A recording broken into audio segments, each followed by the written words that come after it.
Stephen Taylor. Yeah. You're here with us, and we're about to walk you to work. Thank you. We're not in front of your show, but we're gonna get there. I appreciate it. Listen, I had to wear these pants specifically for this show because, I mean, who better to wear it for than Mufasa? Come on, school colors. I'm with it. And the heel. Okay. Okay. Love it. Love it. Listen, so you have the most iconic role on Broadway, coveted role as Mufasa. You've been doing this for a decade. Yeah. Tell me a little bit about just how this walk feels for you every single day. I mean, it's historic, right? It's like you look up and down Broadway, you see these marquees, you know, like the weight and the gravity and the history. It's like I really do anyway. I feel it like every single time that I get to walk to work.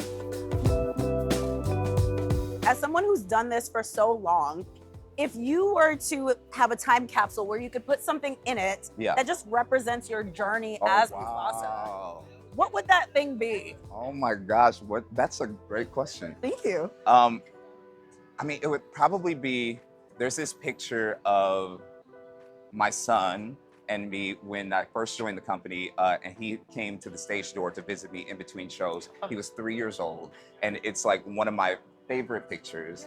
And I would probably put that in there because I always kind of gauge where I am in this show and like how far I've come, you know, through how my son has grown up, and he's 23 years old now. Oh my God. So it's like 20, you know, being in the show for 20 years, I will put that in the time capsule just because that represents, you know, not only where I started, but also it's like a visual representation of like how far I've come.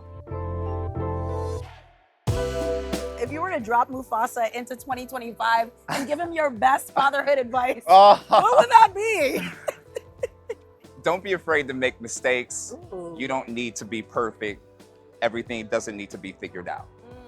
I think that as a parent, as a leader, you know, I think that those are the things that you just automatically gravitate towards. It's like not wanting to make a mistake, but I feel like that's how we grow. I feel like that's how the people around us grow, when they see that you're not afraid to make mistakes, when you are able to, you know, admit when you've made those mistakes. And I feel like that's what makes us all better humans. You're talking about your impact on your son, but you make an impact on hundreds of kids through the program that you tap into through Disney. Yeah. You go into schools, you really show them the joy of theater. Yeah. And I want to know a little bit more about what that's been like for you. And I don't know if there's like a student who's said something to you that's just stuck with you. Yeah, it's, you know, Disney Musicals in Schools is a program that you're talking about. And it's just a really important program to me because my degree is actually in early childhood. So I taught preschool for a long time. So being able to, you know, bring some of that background, and I really love teaching. And I feel like, I always tell everybody, I feel like the classroom is like one of the biggest stages that you can possibly have. And then it's like, there's something that you tap into as a teacher that I feel like we search for as actors. It's like that discovery. So as a teacher, I was able to kind of, get that every single day, you know, like seeing something new happen for the first time, in the through the kids' eyes. And then I feel like we try to achieve that on stage as well. But it's like this program, you get to see that constantly. And there was one time that there was a kid who was doing Mufasa in their school, Disney Junior production of Lion King. And it was a little girl who was playing Mufasa. And it was like, that was, you know, that was really cool. And I was able to like just kind of look at that through that little girl's eyes and bring some of that to the to the stage with me that night. You know what I mean? Yeah. So I feel like I love that crossover and that intersection of you know, education and the arts. Can we talk a little bit about your new book and finding that inner lion? I want to hear a little bit more about that. Thank you. Yeah, Sammy and his lion is one of my favorite things to do as a teacher was always to read to my students.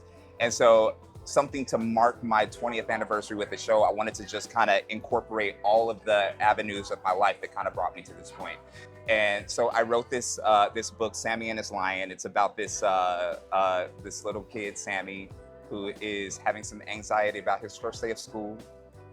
And so his dad teaches him to tap into and channel his inner lion as a metaphor for just tackling any kind of adversity that he might be up against. So this is the first book in a series, and it really like kind of, you know, like speaks to who I am as a father, or who I'd like to be as a father. Also Yeah. speaks to my, you know, my time here with the show, and then as a teacher as well.